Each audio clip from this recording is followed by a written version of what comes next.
We're going to have a good time.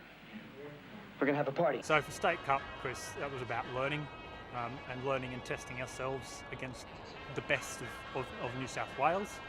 And we definitely learnt a lot and identified the areas of our game in our men's and male program that we need to work on, and we loved every moment of it. There's a lot of things that we can do to improve, and definitely a lot of little 1% things that the teams we were playing against were doing a lot better than us.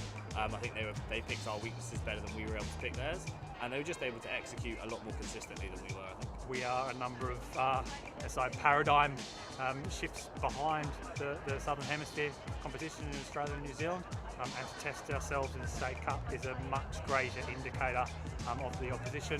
The fact that we also got to play an international friendly against Japan, that's a level at which we need to be playing at the international level for Touch World Cup. We're here as an elite squad, all of us together, and we're trying to improve as one England, basically. And so we're looking, when we're doing the drills, we're looking at improving our handling skills, we're looking at improving those small work-ons, such as good roll ball, being strong in the touch. And it doesn't really matter who you're training with, we're all trying to work towards the same goal, and that's being the best shape that we can for World Cup. Any time together as a team is great for the culture and the bond and sort of ethos that we have when we're all together. I think obviously the more time that is at a tournament, when you have the downtime between games, you can hang out together. That's massive in terms of bringing a squad together.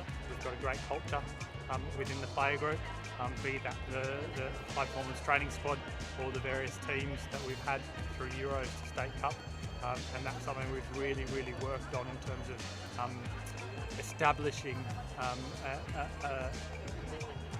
a level of excellence or a desire and drive for excellence in the players, and now we're at a level where they're largely self-motivated in that area and pushing each other, and the level of competition is high, which is great. And we've gone from, in the space of 4 years in the high performance training program, from 20 players to select from to 36 to 40 players to select from. So it's a completely different standard to where we were a number of years ago. It is good that we have big squads because we've got competition for places, everybody's got to be sharp, everybody's got to turn up to training ready to run and ready to perform to the best of their ability. From the team that went to State Cup and from the Euros team, I think our potential as a group is absolutely massive. I think there's a lot we can do and a lot we can work on and have been working on in training here. Little areas of the game that we can improve, and like I said, those sort of little 1-2%ers, and if we add them all up, make a massive difference. It'd be nice to get to a semi-final.